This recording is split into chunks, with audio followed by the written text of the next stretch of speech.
So may gagawin tayong battery.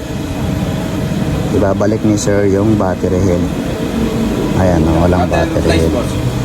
So nasaan sir yung old battery? Pati nasa nandito kasi yung battery head. Ito yung old battery ni sir. Ayan, 2021 pa yung manufacture. So nagpalit na siya ng battery. Lilipat ko lang yung battery head.